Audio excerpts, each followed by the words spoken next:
Netcasts you love. From people you trust. This is TWiT. Bandwidth is provided by Cachefly at CACHEFLY.com.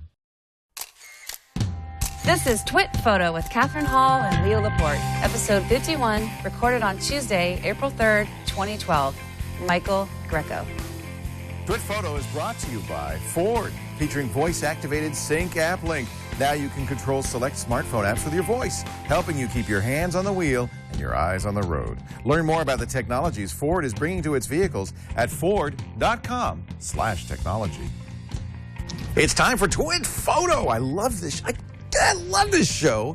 A show in which we talk about photography as an art form, as a creative form, as something that you can do and enjoy. But we do it with some of the best practitioners in the business, and we've got some great ones today. But before we get to our guests, let's get to our host, the great Catherine Hall, CatherineHall.net. I feel like Catherine. I need to do what you just did. What's that? I love TWiT Photo. I love this show. It is a great show, and thanks to you, because you bring in great people. We got two guests today. Yes, we do. But let's start with you and your tip of the week this week. Yes, I do. I have a tip. So if you go to CatherineHall.net and click the blog link, every week she does a nice tip here. Choosing authenticity over perfection. What do you mean by that? Well, this is something I've actually struggled with a lot, being a middle child. You want to make it perfect. I'm a perfectionist, and I think perfectionism has a place. I'm not saying it's bad to want to create things perfect. However, not when it compromises authenticity. Right. And because you're taking out the real heart, the real root, what makes things unique and special. And this is something as an artist I had to sort of struggle with. And you give as an example a very wonderful photo that's very well known. Yes, it is. And and Bob Dylan. Like, think about Bob Dylan. His voice, let's be honest. Not scratchy, perfect. Not good. Not perfect. However, he changed the world with his music. Right.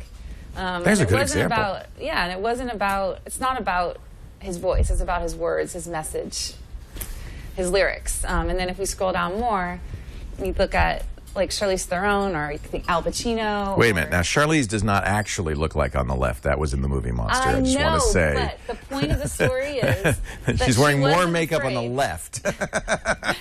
She wasn't afraid. No, I love Charlize for that reason. Yeah. She is always willing to look bad. Yeah. And that blows me away when somebody's that beautiful is willing to look bad. It's great. It's great. And then look at me, Mr. Imperfection. Is he? Thank you for including me in your post. Are you a polished news anchor? No. No. Or Can you see Dan Rather doing that? So much. Yeah. You're crazy. Yeah, I do not act like a groomed person. And then Steve Martin. And then finally we have Michael Grecco and Steve Martin. But I wanted to bring up our guest today because he does a great example. You look at this image and it's polished and it's beautiful. You can't say this is imperfect. Yeah. However, you look at it from a creativity standpoint, and if he was going for perfection and was in that box, I don't think you could even come up with concepts like this. Well, I think they need to prune the flowers a little bit. They seem to be growing. Steve must have been sitting there for quite some time. That's all I can say. But we're going to talk to Michael Grecco a little bit later on in the show. I'm very excited. So go to CatherineHall.net and click the blog link. Prioritize authenticity over perfection. I agree. Now, what are we doing today? We got a lot. We got a photo shoot. We got a great photographer, but we're going to start. I was going to spring the photo shoot on you, but I'm glad I didn't. Thank goodness. It might be a little April much. Fool's is over. So we're starting off. We're going to do Photoshop 6 is out. So Dave Cross is willing to come on and give us some tips. Great. And also he came up with a game that he's going to mention as well. The Photoshop quiz game. So Dave does a bunch of workshops on Photoshop, and the Dave Cross workshops are a great place to go. But we're gonna let's play a little game here. Check out his app. The Photoshop quiz game. This is an iPhone. Hi, Dave. Welcome. Welcome. Good to be here. Yeah. So tell us about this. Well, it's just an idea I had. I've always tried to make learning fun ever since I've been teaching, and along the way, we have this podcast called Photoshop User TV, and somehow I got tasked with the idea of making up trivia questions. Oh, what fun. And just for fun, to test your knowledge. So it occurred to me that might be a fun idea for an app. So it's a simple app, 600 plus questions on Photoshop CS5 in 3 different levels. Oops. And it's just a fun way to test your knowledge and try to make it a learning aspect too, because when you answer the question, not only do you get the correct answer, but you get a brief explanation as to why it's the correct answer, so you get to learn a little bit along the way. So let me try a question here. Catherine C. Put me on the spot. Let me see. Well, actually, this is the one question they show on here. Name this dialogue. You got to zoom in on that one to see. Yeah, that's not a good example. That's a good Photoshop question, though. And there's 3 different levels: easy, medium, and hard, just so that people can try and pick the level that's appropriate. But just one quick story that I think is an interesting one. When we were testing the app, one of the people that was testing it was just testing functionality, and she'd never actually used Photoshop before, so she was just making sure the buttons worked and there was no spelling mistakes. But she played it so many times that one day at her office, 2 of the graphic designers were arguing about a keyboard shortcut, and she chimed in and said, no, it's Command-Option-Shift-N, because she played the game so many times that even though she didn't use Photoshop, she knew the keyboard shortcut. So hopefully that shows that you can learn a little something if you play it enough times. How can I get on that payroll? Yeah, really. Get That's paid to learn funny. Photoshop? So there's an iPad and an iPhone version, so you can Right, do it either way. And it's $1.99, very reasonable. On sale right now for the next few days just to get us started, and then the price will go up a little bit, but hopefully. And we got lots of plans for more versions and more questions and all kinds of fun. Oh, good. What a good way to learn. All right, so what's in Photoshop 6? Well, I got to tell you, this when I got the message that said you want to come on and do 5 to 10 minutes about Photoshop CS6, that's kind of like history of the world in 3.5 minutes, because there's actually a lot of stuff in Photoshop CS6, and it's worth noting this, of course, is the Photoshop CS6 beta. So it's a public beta. It's not actually shipping yet, but Adobe has made it available for people to try out, which means it is a beta software, so that there is a chance that things might not function properly, although it's pretty unlikely. But really what they're trying to do is get the public feedback to give input as to what they think about the new features and things like that. So there's a lot of big features and a lot of really important small ones. And I think if you look, you can find a lot of the big ones out there. So I thought I'd show some of the smaller but important ones that people might not see at first glance. So let's see if I share my screen here. Now, the only thing I worry about when they do this is, you know, I have 5.5 on my hard drive.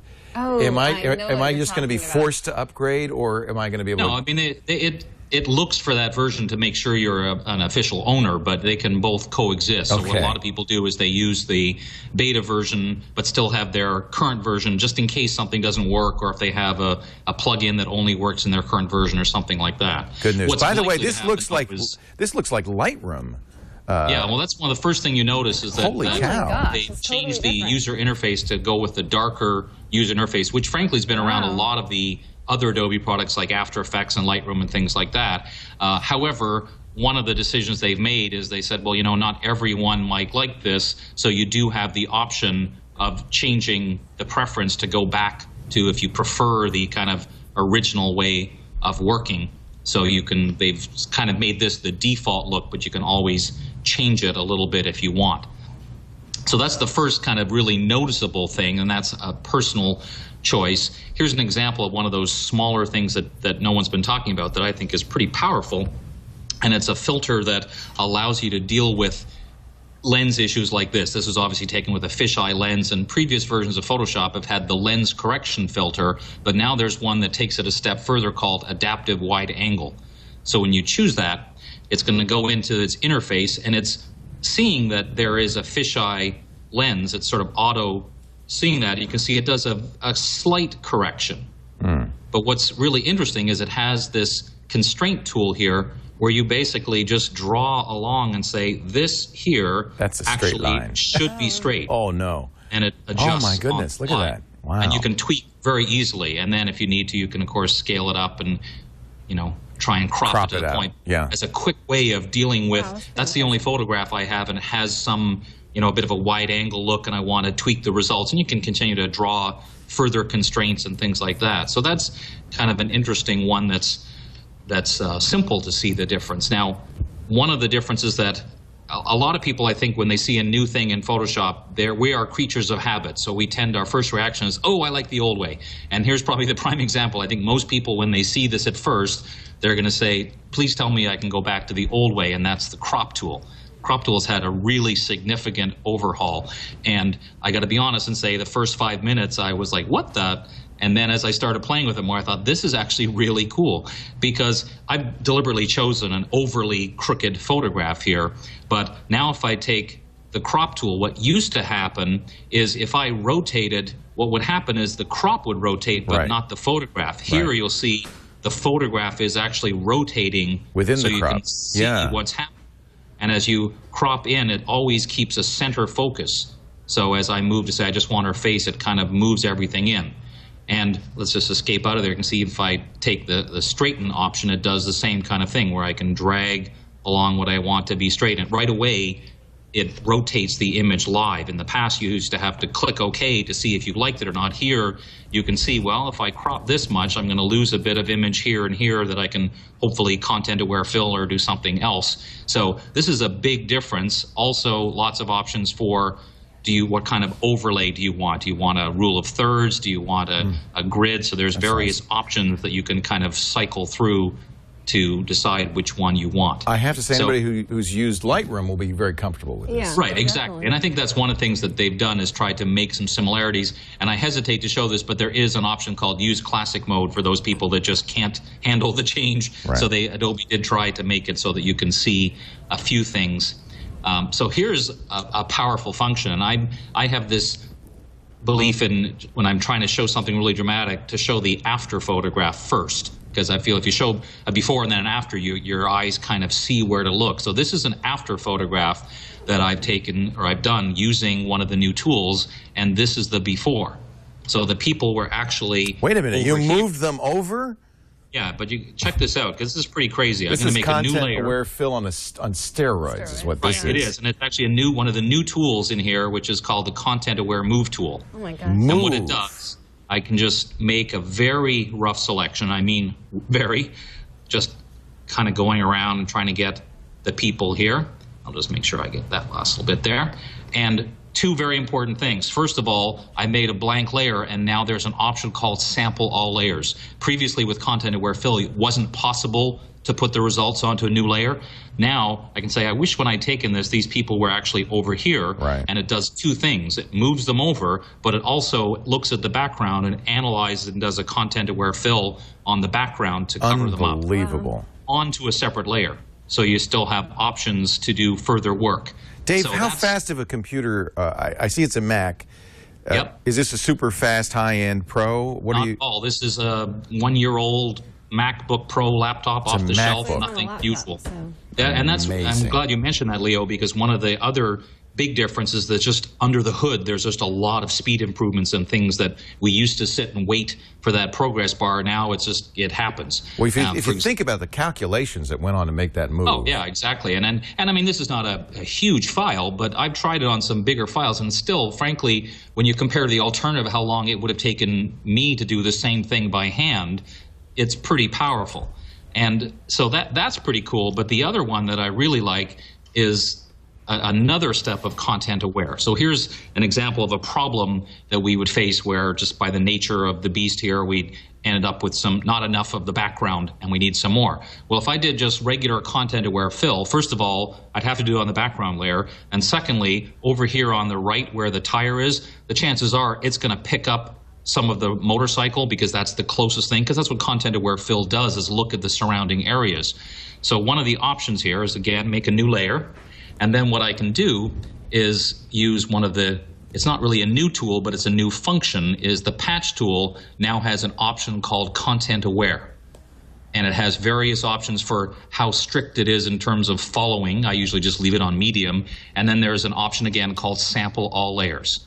So for example here, let's say I want to try and cover up this part with some of this pattern. Well, if I just used the regular content aware fill, it would just randomly choose, and the chances of it matching are pretty slim. Now I can move it over, and now I can kind of adjust and move up and down and go, that looks good there to me. So I'm actually choosing the area that it's using for the pattern. So it can do a much better job now. And in cases like down here where I would be running into problems in the past with running into the tire, again, I have the option of picking my own spot and having it kind of blend in. And keeping in mind, again, it's still on a new layer, so if I do need to make any adjustments, I still have that as a new layer, which I didn't have before. Boy, that's pretty much perfect. Yeah, I mean, the content aware before in 5, I found I couldn't use it that much because it would grab the tire, like you said, or it just it didn't seem very functional. It was a little too automated. Yeah. Yeah, Well, the now thing they've made was- it actually usable. Right, and the difference was before, it basically was random. So it would look at surrounding areas, and if you didn't have much of a surrounding area, then that was the problem. This patch tool option solves that problem because now you choose where you want it to go. And I'll just show you one last thing, just to give you an idea of I think, the future of Photoshop. This is not the perfect photograph for it, but there's a whole new set of filters called the Blur Gallery. And when you go in there, take a look at what happens. Instead of opening a completely separate dialog box. Ooh. Isn't good. Real-time rendering. Well, what the really interesting thing is, what it does is it basically takes over the entire interface. Did you see what just happened there? Basically, tools went away, but I've still got the full image, and I'm doing on-screen controls. So I can just drag around and decide what level of blur. That's great. But the key message, I think, is the fact that a lot of filters now are doing this. They're taking over the whole screen. Instead of popping up in a little dialog box, they're now part of just the interface, in effect. Oh, and one last one. I'll show you this because this is crazy. Dave Cross, if you're just joining us, Dave Cross is giving us a demo of the new Photoshop 6. This is the beta version, free for download from adobe.com. Go ahead. So one last one, that because if you've ever used Liquify, I always used to tell people, don't open the whole image in Liquify. It'll be way too slow. Open just a little part. First of all, anyone who's ever used Liquify should have noticed there it opened in a flash, because in the past it would have been really slow. Now, not that you would really do this to a photograph, but just to show how fast this is, it's like real-time Liquify. Oh, wow. You never did that before. You would have moved your mouse and watched a lag while the brush eventually caught up with you. So not since Kai's Power Glue have we had tools like this. Exactly. So pretty sweet. And that's just an example of the many kind of real speed improvements, and there's a lot of that little stuff. And you may remember at CS5, Adobe talked about the JDI, which are the just do it features, where they fixed a whole bunch of little things. Photoshop CS6 has even more of those. There's a big long list of, I want to say, something like 65 small but important changes, like a checkbox or the ability to change the blend mode of multiple layers, and just things that you couldn't do before. Has Adobe said when they'll release this? They haven't, but they did publicly announce a couple of years ago that they're looking at a 2-year cycle between versions, and the last CS5 came out like April 2010. So if you look at Lightroom, the Lightroom beta was out for, what, 5-6 weeks before the shipping version. So if I had to guess, I would say that's probably a good guess, but I mean, whoops, nobody really knows, of course, except Adobe. Who just sent a ninja to shoot you? So, are you okay? Did they? I just had a microphone. I know. So, but that's good. That means get it now, because who knows how long this free beta period will last. And if you want to play with this is a great opportunity, and it feels stable. I mean, it seems pretty stable. Yes. Well, it really is, and I think there's a big difference between a public beta that gets out like this 100%. and the beta that people are testing. So anyone who has concerns over, is it going to be really stable? Well, I've been using it for quite some time and haven't very rarely seen any performance issues or anything that's caused me to have any concerns. Well, that's also the case in betas. They're often slow because they still have development code in there. That's remarkably fast, given that you're on a MacBook Pro. Yep. Really great. Dave, so nice to have this quick review on here. Thank you. People should go to Dave's website, dcross.com. You can find out more about all of the stuff, all of the classes, the workshops, everything Dave does. Get his game, the Photoshop quiz game, and a whole lot more. Dave Cross Online, dcross.com. And I'm downloading it right now. As we speak. Yes. That's what Leo does. He buys and he downloads. Well, I don't have to buy. That's what I really like. And you know, I'm a long time, as you are, Lightroom user. This feels very comfortable to me. I think this will affect people, I mean, the users of Lightroom. I mean, if they get comfortable in this environment, they're going to be less likely to go to Aperture. To be honest, I fight this every time there's a new Photoshop. I go, well, this time I don't need to upgrade. This time it's just I don't need content aware. Yes, I do. I don't need, and it's just amazing. And this one, I think, is going to be, even if people have put off the upgrade, this is going to be one of the big one. Like 5.5 was a. Well, for Photoshop users, 5.5 really didn't do anything. It was the other products that made a difference. But I think people will be surprised how much there really is in Photoshop CS6. Very good. Well, I'm excited. Yeah. Dave has a bunch of workshops if you want to know more. Of course, the podcast.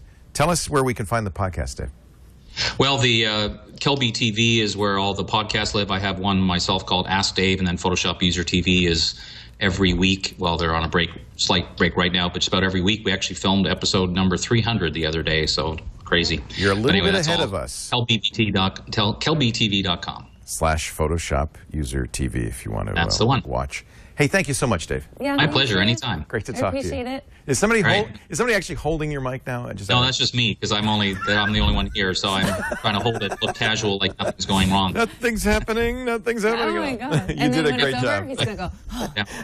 Thank you, Dave. Pleasure. Dcross.com. That's great. I'm excited. I really am excited. You're right. 5'5". But this This isn't real. Yeah, there you go. So I think we got a big show. I think we've got to introduce Michael and get started. And then I know we're going to do a little something in the other room. Yes. You're going to surprise me. Oh, I don't know what it is. something. So we'll go right up to that. I'll do the commercial, and then we'll go into the other room as we're moving, okay? Oh. All right? Wow. So let's get to Michael, because I don't want to waste a minute more. We've Yeah, got a yeah. great photographer here with us. You've probably recognized, I mean, he's shot everyone, celebrity-wise. But the thing that's amazing about him is his creativity. And his shots, he takes people that are very recognizable, that you're used to seeing in the Well, you media. saw that great Steve Martin shot. And Yeah. you just flip right by it. But his work is just so profound and so conceptually so amazing. And I don't know how you do it. I want to know how you come up with these concepts and how you have such creative work. It sort of comes to me. You know, when I teach or lecture, I That's talk where about it goes. I talk about having a 25-year yoga and meditation practice, and I think that's that interesting. I think I've worked at sort of getting in touch with my intuition and just grabbing that thought that you have. Oh, that's a good idea, and not squashing it or not just grabbing it and running with it. You know, last time I was in Paris, I didn't even bring my camera because I thought, what am I going to do with the Eiffel Tower that 1,000 people haven't done? So you have kind of the same thing. What am I going to do with David Crosby that 1,000 people haven't done? How do I capture his spirit in a way that's new, unique, and different? And you say you just channel the creativity? Yeah, I try to, it's that Ansel Adams, you know, to have a plan but be able to do a U-turn. So there's the idea of, you know what you're going to do, have it planned out, have the set built, have the clothes there, do whatever. But if something else better comes up, you're all over I it. love Vanna White with the big gulp. Is Oh, that Vanna White? No, No, that's that's Chelsea. Who is Chelsea it? Handler. Yeah. Chelsea Handler. Oh, of course. That's Chelsea Handler. We With the gotta- big can we gulp. watch that video? It actually would have been better if it were Vanna White coming out. Then it would be, that would be better. That would have been something. Who remembers Vanna White? Nobody does. Nobody. Chelsea Handler, of course. Why am I? She kind of looks okay. like You Vanna can have White. your That's moments, why. Leo. No, she looks like Remember, it. you're not supposed to be perfect. I know that's Robert Duvall, though. I can tell that. That is Robert Duvall. With a cross. That was when he did The Apostle was the movie? That was shot for time. So do you do a lot of these on commission from the motion picture? A lot for the magazines, some in the advertising world. I mean, what helps me is that we're often trying to find a peg to the movie that someone's done, the story, an aspect of their life. So that's sort of what I play off of. That's Right. where. So you have some sort of, at least. Yeah, I mean, I loved it with the Steve Martin picture because you got it right away. He wrote his memoir, and the idea was he's been writing all his life. His long memoir, time. exactly. That was When great. the roses grew up around. Yeah. Yes. This is great because it doesn't look like a celebrity photo. It looks like, a Depression era photo from Grapes of Wrath, kind of a thing. Of course, it is a But celebrity. the other time, it's like screams walking minutes. So it's pretty amazing. I love this. So how do you not squash them? So I think we all, as artists, get those kind of crazy off the wall, And we you think, sort of dismiss terrible them idea, I'm or not bad doing it. idea. Yeah. How did you learn? How do you know what is actually? Well, they're all crazy, but I think it takes time, and you work at incorporating. It's a package. The package is the lighting, the vision, and I try to incorporate the idea into the creation of it. What it's going to look like, how it's lit, what the style is. So, I had seen for the Will Ferrell picture, I had seen the trailer to Blades of Steel. Yeah. Blades of Glory. Blades of Glory, And yes. we're playing it now. I'd seen the trailer, and in the trailer, one of the other actors was on a white polar bear carpet. So I had this idea of doing the whole shoot as a white-on-white shoot. White seamless, white white polar bear. Now, you're lucky because when you're working with somebody like Will Ferrell, he's obviously game. Yeah, not everyone is. Yeah. Comics are kind of interesting because they're comedy writers usually. He's a Right. physical comedian mostly, but a lot of comedians write their own comedy, so they're writers and they don't get the visual pun. So Oh, there you go. Steve Martin's probably a good example of somebody who's very He gets- shy. And maybe, was he easy to work with? Was he easy to? very professional. He Yeah, gets he's a the super visual pro. pun. Yeah, he's a super pro. Gets the visual These pun. are great. So- These are great. I love these. And this is what you don't often see is all the shots that led up to that. Yeah. Well, we actually we had a. There's 3 elements to the video. We had a time-lapse camera running, then we animated the stills that I shot, and then we took the hero shots that we retouched and moved around them. Awesome. Just really, really great. And these are the final hero shots that you ended up using. So, some of them, yeah. Yeah. The one on the left is my fave. And it helps when someone just adds like that little subtle Yeah. touch. You know, it's Yeah. like You didn't he- say put your finger to your chin. no, No. no. He was amazing because he could work it. You know, How do you work with somebody who doesn't get that visual image? you help them. Yeah. You know, and What does that I mean? love this. Help oh them. my God, this you is great. suggest, you Coax. coax, you here. I mean, this shoot was pretty interesting because they were on a press junket, and Ben was like exhausted, and he was standing there like dead in the camera, and Owen just started making him crack up. So for me, I was like, you know what the hell? Let him go. Just go. It is. Just go. This looks like a I had no candid control. behind the scenes after the shoot kind of a shot. And it is in a way, but I had no control. That's I great. just like didn't say a word, and But the relationship totally comes out in this, and that's Yeah. that's what's going on. It's great. I thanked Owen Wilson profusely. Yeah. So. Owen, you saved the shot. Yeah. Yeah, that's neat. Is that Justin Bieber? Jesse McCartney. Oh, okay. The hair fooled me. That's not Vanna White on the left. No, is no, it? that's a model. Oh, look at this. Yeah, this is great. Steven Spielberg in a ditch. Yeah, that's just part of the concrete Aqueducts. surrounding it at Universal. So Yeah, that's great. So what was the concept with the image on the left? What was the story? there's another little video. If people go to michaelgrecco.com, spelt with 2 C's, there's a video that shows the behind the scenes of the Pedro Almodovar and Oh, is that who that is? That's the Pedro Almodovar Oh, yeah, and Penelope Cruz. And the idea is that they were so tight, that they had such a tight relationship. So we used them being physically close together to illustrate that, and that's what the concept was. So really, yeah, really something. Look at that. thank you. Great shot. Stevie, reflected in the piano. That was an amazing moment because we walked into the studio, we were setting up a backdrop to shoot a magazine cover, and he played. And I won't make the bad pun that he didn't see us there, but Yeah. There must be some challenges working with a blind subject because he doesn't know what you're doing. Maybe he's less he was self-conscious. just He's really he's been really shot cool. a million Or maybe he was times, just of course. He was really better. cool. Yeah. But he just played, and the whole crew just catch. sat around. Amazing, and just isn't it? 45 minutes he played for us. So you Private come in. concert. Pretty Did you even have this concept with this, or No. is this you walked in? No, I walked so you in, have a he concept. was- You walked in. He's playing. Everything changes. Well, I thought I'd shoot him at the piano, but he's playing, and I wasn't about to stop him from playing. Like, I was not to say, hey, Stevie, please No, stop don't play. playing. Yeah. But Stop playing. did you drag the shutter? What did you do here? Yeah, there's a hot light on the background. I sort of wanted to get the fact that he's moving and you know, there's some motion in it. So there's a continuous light source on the background and then a strobe on him. And I think there's another light source in the piano to open To up get- the piano. Yeah. I have a lighting book. I wrote a lighting book called Lighting in the Dramatic Portrait, and I talk about a lot of the pictures, like I believe that one's in the book, and I talk about how we did it. Let's mention that because people can buy that as an ebook. It just came out as an ebook. Yeah, You can and- go to the iTunes store. And I actually have check it out. I love you for that. I want to buy it now. I mean, This is great. after I saw him speak in Vegas last year, I ran out and bought this book Is right everything away. in this in the ebook? Yeah, well, Yes. now it's in the ebook, so I would.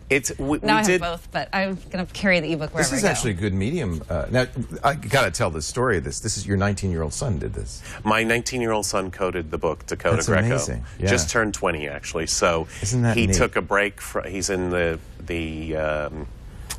game design department at Santa Cruz, UC Santa Cruz. Great program there. Yeah. And he did that. He's working on another book for me, and we're thinking of starting a small press. So I think it's a wonderful idea. Yeah. he did a great job. And what's nice about, of course, doing it on the iPad as opposed to, say, the Kindle is you see the color, you see the very nice reproduction of the photos. It's available everywhere. Yeah. I, of course, love my iPad, and if you have a Kindle Fire, you would see it in color also. Right. But you know, I think it works well. This is Lighting and the Dramatic Portrait, if you want to pick it up in the iBook store. Or Lighting and the Dramatic And then, Portrait. when you wrote this book? What was your mission? The idea for me was that I had seen a lot of, it was twofold. I know that a lot of what I do is about creating light, creating shadow. I know how to light. So I wanted to I wanted to put something out there and set myself out as the expert in the field. And I have spoken at the Photo Plus Expo for 18 years doing what was this program, Lighting in the Dramatic Portrait.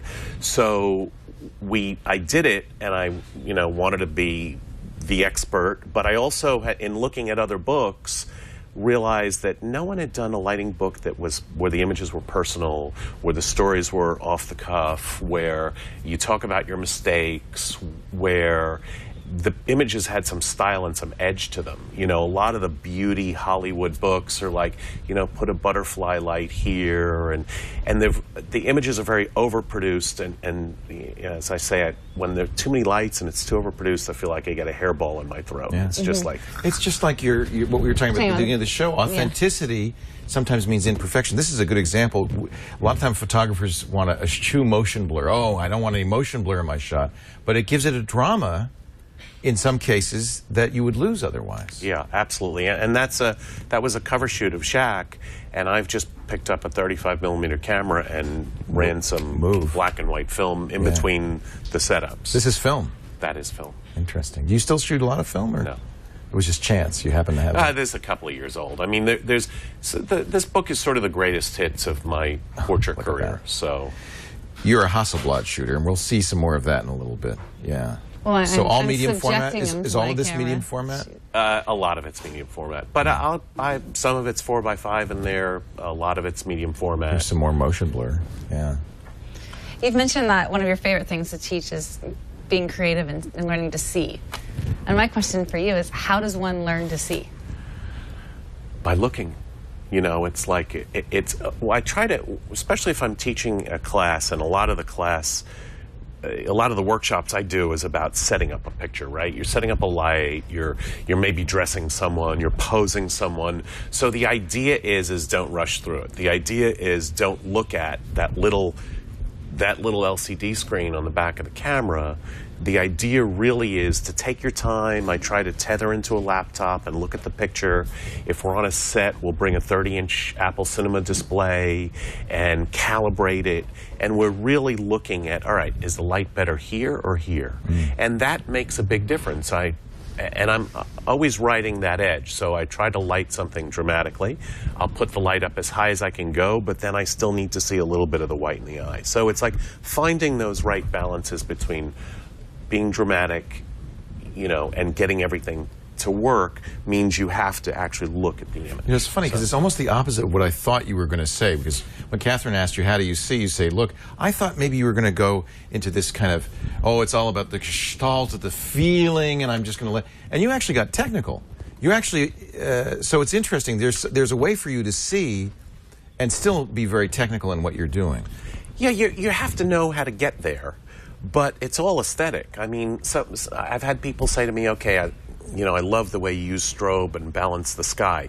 What f-stop do you use? It's like, I don't know. I shoot 4 exposures and I pick one. I like that one. Yeah. Yeah. So it is a mix of both. It is both feeling, but it's also technical, and you just try it. Well, the technical part is knowing how to get there. Yes. And the technical part is knowing how to arrive there, but it's all your emotional, it's all my emotional reaction. So you have to stay in touch with that as well. Absolutely. Yeah. Absolutely. Sometimes when you get very technical, you start to lose that. Well, yeah, and that's what I love about your book is it's coupling both. There's that high concept, there's that intuition, but then there is a lot of technique. This on my computer here, Tony, is a very emotional, I love beautiful scenes, shot. Yeah. That's Lucy Liu. Yeah, she's great. And the texture behind is That's a wall in a house. We rented a house as a location for that shoot. but something's going on there. Is that another one where you have she's got a light piece and- of fabric. She's in a dress where there's a piece of fabric going over the railing, and then there's a light on the ceiling. Okay, interesting. Is that Johnny Cash? It is Johnny. I am is. so jealous.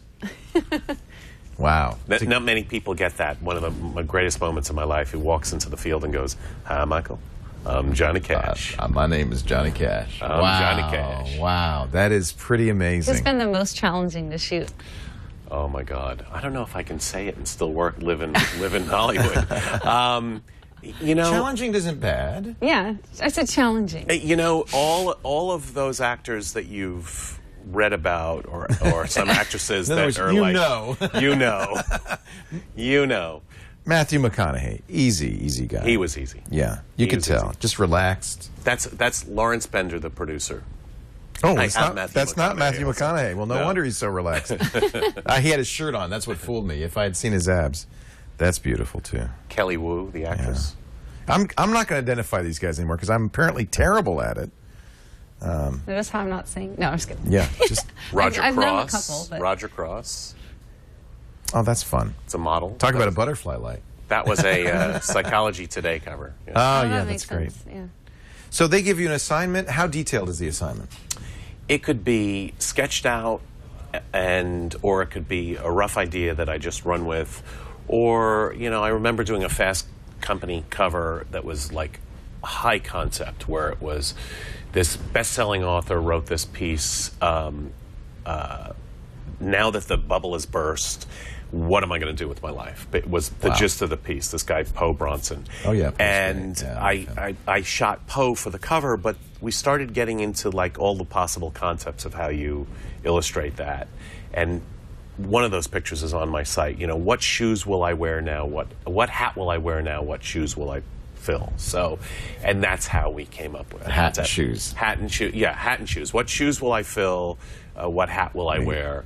And we worked weeks with the creative director, with the editor having to approve it. So every situation Was is that different. the one with all the shoes on Yeah. the? Oh, it is amazing. Is it in here? Yeah, it's I'll in see if there. I can It's find such a brilliant photo. I don't want to skip by the Scorsese eyebrows, though. Sometimes you have somebody who's such an icon. I love those Scorsese and has ones such an behind. iconic look that you can just narrow it right down to the eyebrows. Part of me is in developing someone's style though too, and part of me wanted to like get some tweezers and like pluck those things.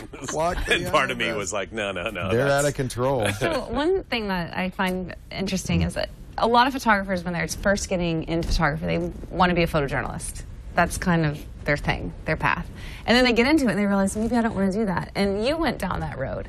And I see where you've gone. And it's so different than, working for the Boston Herald where you started your career. How did you know this is not the right path for me? And how did you have the courage to change when you're already on the road to a successful career?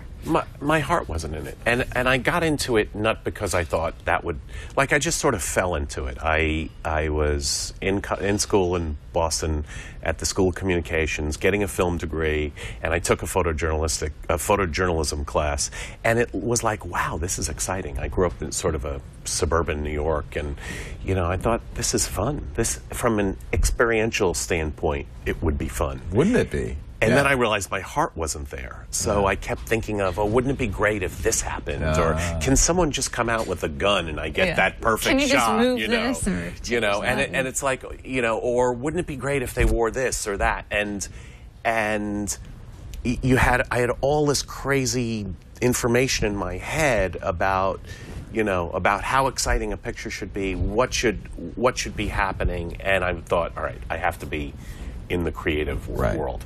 And then, of course, where I knew it wouldn't work for me, one day I was covering an anti-Klan riot, and a very well-known photojournalist who I love, this guy P.F. Bentley, and one of the Turnley twins. I forget whether it was Peter or David because they're identical twins, and I always forget which one. So one of the Klansmen actually did drive by shooting a gun and in the air, but the two of them jumped up and they like, where's the shot? Get the shot. Yeah. And I hit the ground, wet my pants. You wanted to get out of there. So I knew that. I was like, no, they're shooting. But it's interesting because a photojournalist is about capturing what's happening at the perfect moment. You like to create, although I have to say, I'm looking at this picture of the people diving off a cliff, and that's all about the perfect moment. That's a photojournalistic shot, absolutely. Yeah, but this composition is set up, the I was going to say, the chance of them all standing like that is so, yeah. You know, we ruined it for you, Liam. I'm sorry. You ruined it. Wait, so go back to that Scorsese one. Martin Landau? It's Martin Landau when he did Ed Wood. Oh. So. Now, this is like a classic Hollywood shot. Yeah. You must have been inspired a little bit by Steichen and all the classic Hollywood guys. Well, I talk about that in Lighting in the Dramatic Portrait in the book because I shot some black and white, but it was lit for color. There's a light under this beautiful Baroque rail and a light on this dark maroon wall. And I had an assistant at the time who had a double stigmatism and was red-green colorblind. He had these big, thick glasses, and he stood in front of one of the strobe packs so that the slave didn't see. So we shot a whole bunch of film that the lights, half of the lights weren't going off on. So it was sort of serendipity. I would have never lit it that way, but it's amazing. The one light really works well. Yeah. So, and especially when he played Bela Lugosi in Ed Wood, it was sort of yeah, that's that character. Right? Yeah, exactly. But I have to say, part of it is there is this moment to it. Part of it is setting it up and capturing the emotion that someone like Mel Brooks or Scorsese or Martin Landau gives you, Lucy Liu gives you. Right. What I love is, you come in and you're shooting an icon, you're not doing the iconic shot, but now your shot is the iconic shot. There will never be a Mel Brooks picture as good as that. That's it. You've created it. You've done it. It's done. Go home, everybody else. It was very funny there. I actually tried to get him to be very dapper and be with a cane and tails, and he couldn't do it. He's so had to take off the jacket. No, he was like, do you want this? You want that? No, Mel, take it down a bit. Like, just a wink. I want the wink. He's like, ta-da. He's climbing the walls, literally. These are great. I'm not going to say Deborah Harry because I know it's not. Berlin, the band. It's Berlin. There you go. There you go. Here's some nice motion blur. Are you in a car ahead of this? Car? Yeah, it's car to car. That was a piece for Porsche. Love it. How many times did you cover that stretch of road? Not that many, but I shot a lot of frames. That's perfect. That's where you choose a DSLR over, a medium format. We're going to make you shoot with a 4x5. DSLR. Yeah. Catherine's going to make you shoot with a DSLR. Is that okay? It's okay. I'll be all right. You can live? I'll be all right. I don't know how Hasselblad's going to feel about it. I do use them on occasion. He prefers Hasselblad. Let's just make this very clear. Michael Grecco is our guest. Before we get up and go in the other room, we're going to do that. Do you want to do your tips? He's going to do tips with the That'll be how he does tips? Shoot. All right, so we're going to get up in just a moment, but first, I'm reaching over here to get... But first, we got an ad for Ford Motor Company. You know, we had Steve Martin on one of our shows about a month ago, and I think he really thought we were doing this out of a basement. It was like Wayne's World. He was doing it out of kindness. And I said, and now it's time for a word from Ford. And he went, whoa. Whoa. Yeah, we have advertisers. Whoa. We are legit. Actually, Ford, we've talked before about the sync. I'm a big Mustang. I love my 2010 Mustang with the Ford sync and everything. I don't have, and I wish I did, the new app link. This is really cool. So Ford, as part of being a technology company, a high-end, 21st century automotive company, has done something that really is new to cars. They've got an API for apps on your phone to integrate with the car. I mean, that's unheard of.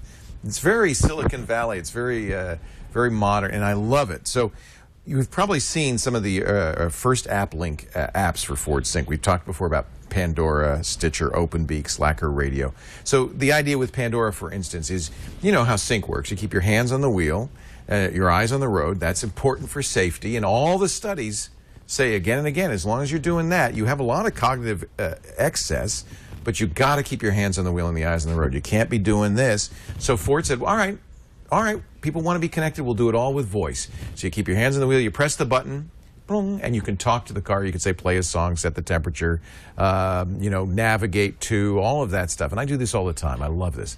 But now with the app link, you can actually talk to apps on your smartphone. Pandora's a good example. You could say, hey, I want to hear my David Bowie station. Play it. Next song, thumbs up, thumbs down, bookmark this song. All of that stuff, functionality built into the sync and speaking to it. And now we're getting some new apps. iHeartRadio has just come out, which is fantastic. They have a thumb play service that you can use using simple voice commands. Find your saved stations, skip to the next song, give a song a thumbs up. They've got an NPR app now.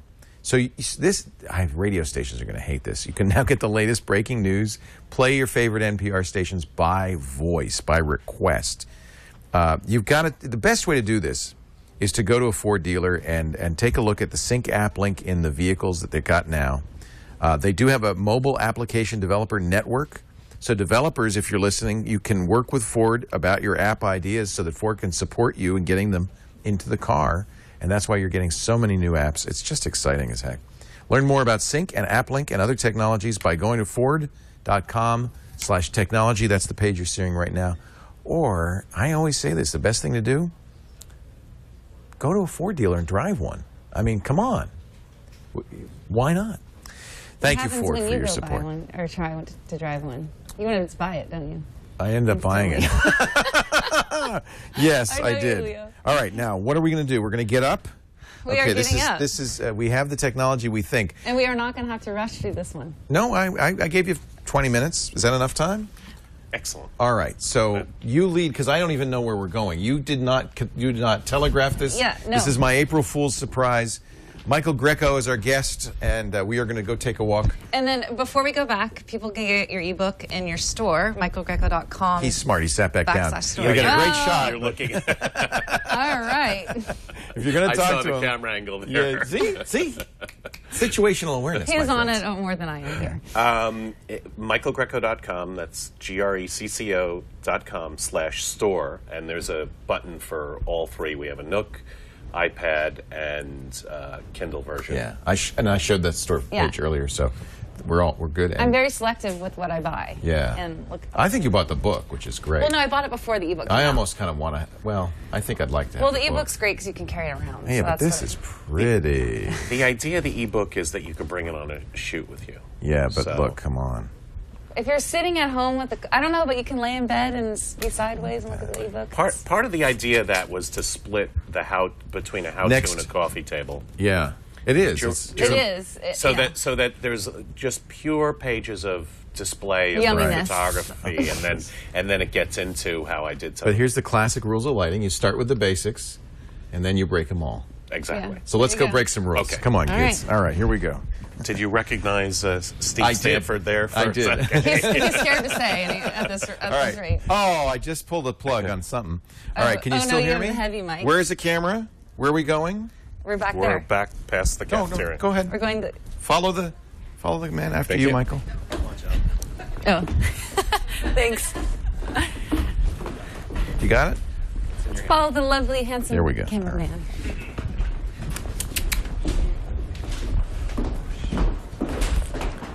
So this is a part of the studio that we've never gone to see before.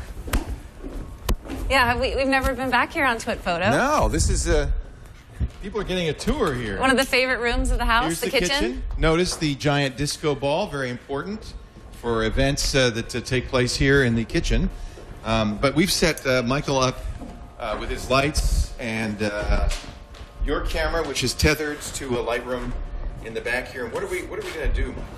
I'm going to go through just a few basic things that I do, and my list is being stepped on by the cameraman. Here, I'll it's get it. Good. No, it just it was That's a little, how we roll. We like it's a little graphics on our paperwork. I'm going to go through just like a couple of easy tips for people watching, and some of them are in my ebook, some aren't. But I'm they're like basic, simple stuff that will help you when you're shooting. It's too bad we don't have a beautiful woman here who could pose as a model. Would you do this? Oh, I could do that. Go on. We could do man, we could woman. Yeah. The shutter's not clicking, so.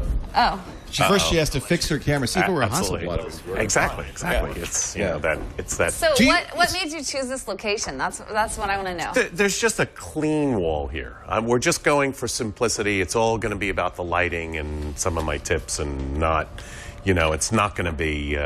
It's not going to be about the wall. I just wanted something that you can see. Right. So there we go.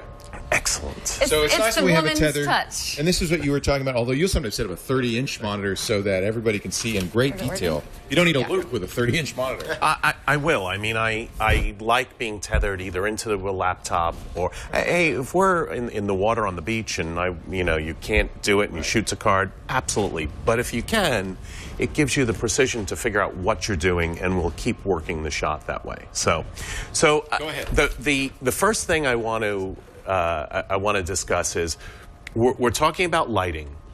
When you're lighting, you usually need to fill your light source. So I'm going to... Let's go into the light. Okay, so I was just thinking that. Yeah, and we can describe what's going on. Go ahead. Brian is our camera operator. He's going to go on in there. I'm going to stay back here and watch. So I always fill my main light, except in the Martin Landau situation when it didn't go off.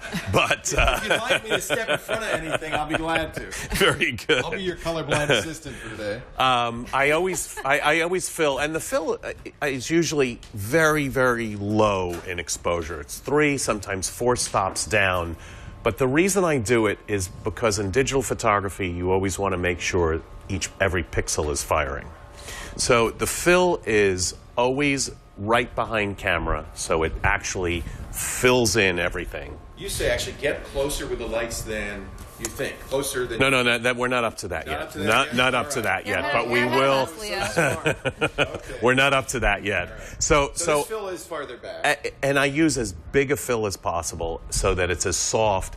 The idea from... a big soft box around. Yeah, sometimes we get bigger. We can use 20 or 12-foot silks with strobes through them, and the idea is that the fill light doesn't make a competing shadow, or doesn't change the psychology I'm developing with the main light. So it's basically your base light. It's your base... or it's just making sure that in all the shadows there are pixels firing. Yeah. That's all. That detail. That there's some detail in there. You can have some areas that when you look at in Lightroom don't fire at all, but they should be as minimal as possible. Keeps the noise down, keeps the file looking good. It keeps that sort of stuff. So a big soft fill from camera, that's the first thing. And then the second thing for me is most people usually set up their light like this far away and pull it back. And what that does is then this light, let's say this was our main light, lights everything. It lights everything evenly. It's very flat. It's very low at contrast. I like to do, and I want to challenge people to do it. Are you going to be my subject here? I'm going to challenge people to do it, is to push the light in much closer than they would ever think. Because what happens with a simple softbox like You're this... You're not talking about the fill here. You're talking about... I'm talking about the key light. Okay. Yeah. Because remember, and I haven't even measured these yet, but this fill, if we're remembering, is about 3 or 4 stops down in theory. So by moving the light in, I'm able to create a focus and the light falls off. So there's different exposure values here. Maybe this is 3 stops lower than her face. I'm able to create drama by increasing the contrast. It has to do with the inverse law of light with distance, right? Every time you double it, the light goes down by 1/4. So the same thing, every time you move it in, the light doesn't double, it quadruples. So by using that idea, I'm able to create extreme distances. So the distance from here to here to here to here becomes more extreme. So you get several more stops drop off as it goes down. Correct. And if I backed it way out, everything's lit relatively evenly. So let's see. Which is why you kept the fill light in the back. You wanted an even fill light. But now with the key, you want some drama. Correct. Yeah. All right. I haven't even shot yeah, the a test or a settings, meter. Or, Are we using your Mark III now? We could here? be. No, this is the Mark II still. Yeah. All right. The Mark III is here. We have a Mark III body. We haven't done anything with Yeah. all right, It's very I'm going to inspiring. turn this to. You're taking that to Norway, though, for Nordic Light. Yeah, are you coming? I don't think so, but I'll be there via Skype. Okay. I'll be there via Skype. And that And thing's what like lens are we shooting here, and why? Just 24 to 70. It's a good all-purpose lens. Basic. I'm going to move into about 70, and I'm going to put it on autofocus. And your aperture priority when you shoot? We need something to sync the strobe. Do we have a sync. pocket wizard or? We didn't even think of that. We have the air remote that I use for photo heads. That's it. We don't have a pocket wizard. Okay, I'm going to shoot natural light under Very the tungsten lights now here. we need the. Now the we'll go 5D back up Mark to- III. 5D has its built-in pocket. We could grab the 5D Mark III. The 5D Mark III, but then you need something to receive. It has a built-in transmitter. Does this have a built-in receiver or no? It does have a built-in pocket wizard receiver. Go ahead and keep going, and while Ryan goes and sees if he can find the. Well, the Mark III will have a lot less noise, if nothing else. We'll crank this puppy up. Okay, we've just gone to 3200. There you go. Nice. And I'll set this to tungsten. So just for people who don't, you just lost the strobe because we don't have a trigger for it. So that was going to be your big bright light. We would have done this by strobe. We would have had when we So it's a little darker. We're going to turn up the ISO. So we can, exactly. Yeah. When I Do you said ever shoot test with it, the modeling I lights? didn't say test it with the strobe. Do you ever shoot with modeling light anyway? I shoot with them on the purpose in a professional strobe of having the modeling light is to be able to see what the lights are doing. Right. That's helpful. right. So And you don't want a big bright light the whole time because the model. yeah, they're going to squint. So if these were hot lights Right. and hot enough Are we to pulling do in the that Mark III? with. So you light with some darker Okay. lights that are your modeling lights. It needs Lightroom 4 to. Don't sweat it. I think Don't we're sweat gonna do it. it in natural light. We're going to do it in Just tungsten imagine, light. if you will, a big burst of light every time it shoots. Oh, that's not bad. There we go. All right, let's see if it comes in. 3200. We'll accept the fact we're gonna get some grain here, but normally you would. That looks good.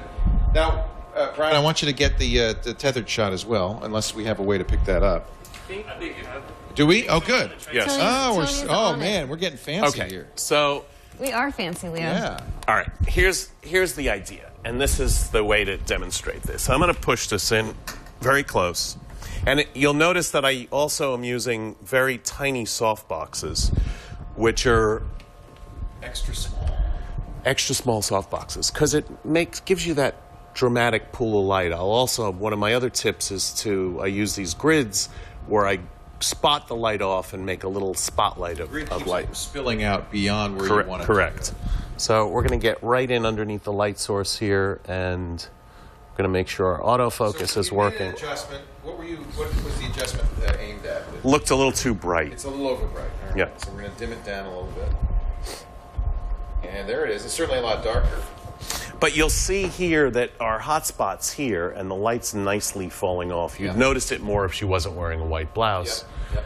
But the light is just gradually falling off. So this is one of the secrets of dramatic lighting. We want to tell the viewer what to look at. Yeah, exactly. You're focusing the light where you want them to see. Right.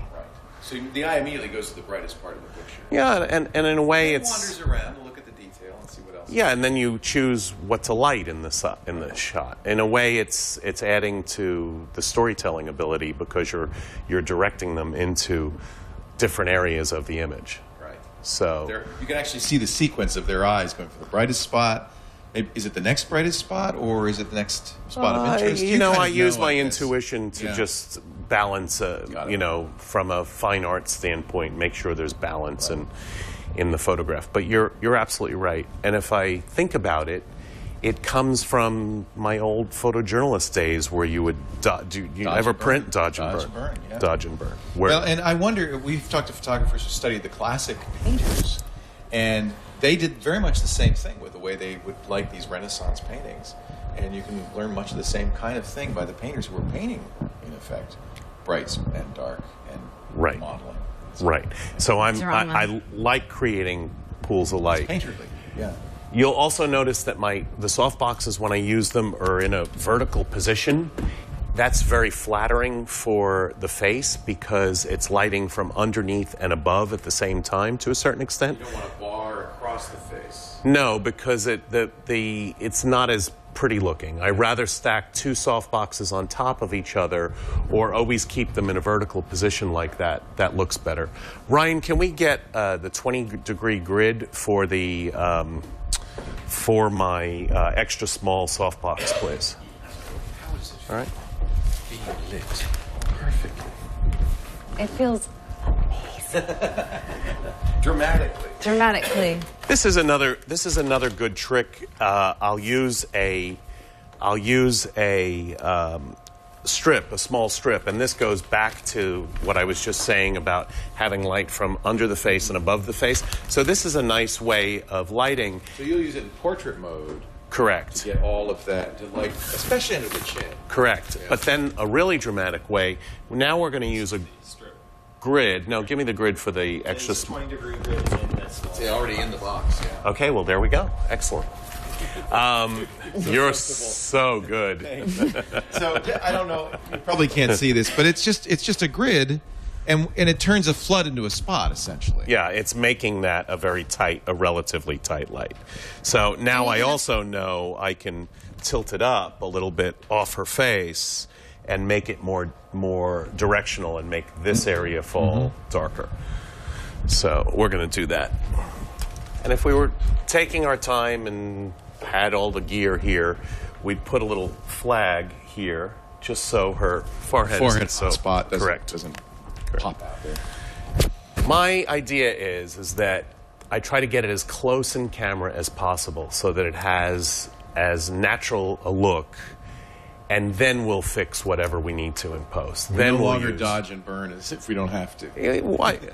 If it takes an assistant 12 seconds to take a flag and a minute, 2 minutes to take a flag, why would I do that for And that way you 20 see what minutes? you're getting to. Exactly. Yeah. Exactly. And you have great control over the shot that way. Go up right here. Okay. So what made you choose the 24 to 70? I don't know if I heard that. I tend to use this lens the a lot. Yeah, that's what. Do you want me to volunteer my hand as a flag? Sure. I can be Sure, the flag very good. boy here. Oh, Leo's my flag boy. I'll be your flag boy. Oh, So flag just tell boy. me where we want to. How about? I don't want to get in the shot. All right. So make your Over hand here. go this way. Okay. And then there you go. You're gonna get tired, Leo. No, not for you. Watch the microphone there. Oh yeah. That's it. Excellent. Okay. I'm waiting for the flash to fire. This is why everyone has an assistant. So, but different All right, people work different ways. Some people, we've talked to photographers who don't like the strobes because it might be off-putting to the subject. But you like to have that additional, having a lot more light makes a big difference for you. Well, and I think big, bright, like if you're shooting. You don't want giant lights on the people either. Well, if you had to do this with, I'm at ASA 2000 or 3200 right now. So if you had to do this, you'd have to use HMI or hot lights, and that's more off-putting to me. It is. Because they're huge and So- they're Yeah, it is. hot. They're huge and they're bright, and so we're using a grid to shape the light. You guys can see that there. We talked about filling from behind and moving the light, moving your key in so that it naturally creates contrast and definition. Is it typical to use just two lights? Would you ever use a third light from behind, a hair light or anything? I'm not big on like a lot of hair lights, but usually there's a couple of lights because you're, in let's say the Scorsese in that vertical picture, the fill is the sky, so I'm dialing the shutter speed up and down to change the fill. Control the sky. Correct, because I'm using strobe. That's another advantage of the strobe. Right. And It overpowers the sky. correct. And then there's a medium strip, one size bigger than this, there's a medium strip, and I like to wrap, instead of lighting my subjects from the front, I wrapped that light almost behind him and had him turn that way. And then his coat was so dark that we've put a little grid spot on the black, the coat. So you use them as needed, essentially. As needed. It's back to that looking. You talk about the classic three-point lighting, but that's just a starting point. I don't think that diagram talked about the 3 points. It doesn't? Last night. No. I didn't look at it closely enough. No, I mean, that's sort of like that's the wedding and portrait school of... Old school, yeah. And I don't subscribe to it. I think it looks very formulaic and overproduced. So you use the light as needed, where to tell a story you need. Correct. Yeah. And every situation is different. If you have the proverbial polar bear in a snowstorm, and you want a little light somewhere, you're probably just going to need a little grid spot because you don't need to light the whole set. Yeah. Right. So the subject matter really determines how I'm lighting something. Michael, this has been fun. It's really, really great. Michael Grecco with 2Cs.com.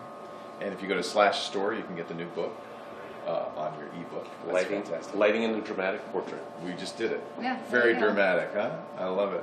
And thank you for playing along in the home version of our studio.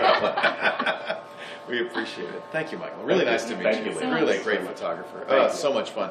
We thank you for joining us. We do TWiT Photo, as you know, I hope, live. We love it if you tune in live because we can watch the chat room and respond and see what you're thinking about what we're doing. We can even take requests.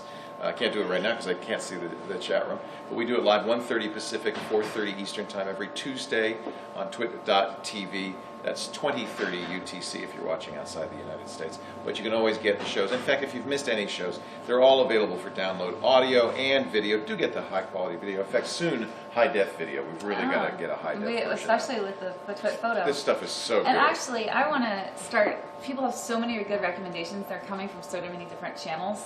I want to source, whether it's Quora or Porn Spring or like some sort of place where people can go and there can be discussions and suggest guests. Well, we'll figure that out. But if anyone has suggestions for a spot where we can keep it organized and keep suggestions coming. We have our own forums. We can put them there, but we'll figure that out. We'll let you know next episode. Who is next?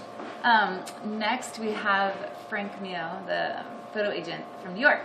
So if you want an agent, we'll help you get an agent. We're going to talk about his book that was just exhibited in the 7 Gallery in New York. And then we're also going to be discussing the relationship between photographer and agent. And excellent. It should be really informative. So I'm excited. Well, this has been a lot of fun. Thank you, Catherine Hall. Thanks, CatherineHall.net. Always a pleasure. Thank you. Thank God we have somebody attractive that we can use for a model, right? And we thank you for joining us. Come back next week for another TWiT Photo. Take care.